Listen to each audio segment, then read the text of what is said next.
Pemirsa, beberapa daerah Indonesia, termasuk 6 kabupaten kota di Bali akan menggelar pesta demokrasi pemilihan kepala daerah pilkada pada 9 Desember 2020.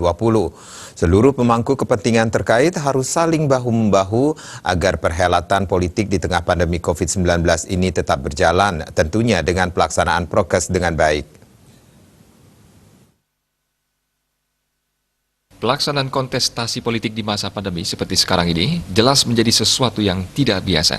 Ini merupakan tantangan baru bagi seluruh pemangku kepentingan agar semuanya bisa berjalan dengan baik. Situasi ini menuntut para kandidat calon kepala daerah dan tim suksesnya cerdik memilih strategi dalam rangka memenangkan suara rakyat.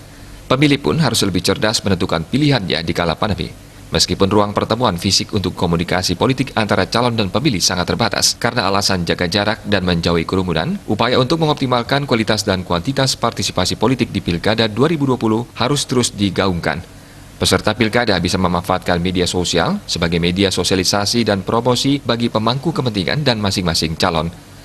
Kondisi Pilkada di tengah pandemi menjadi ujian berat bagi semua pihak. Ini merupakan sebuah tantangan untuk bisa lebih meningkatkan kualitas calon pemimpin dan pemilihnya. Dengan kesadaran dan kerjasama yang baik, niscaya Pilkada serentak 2020 di tengah pandemi akan bisa terlaksana sesuai dengan harapan tanpa mengurangi kualitas pemimpin yang akan dihasilkan. Putu Ratna, Bali TV.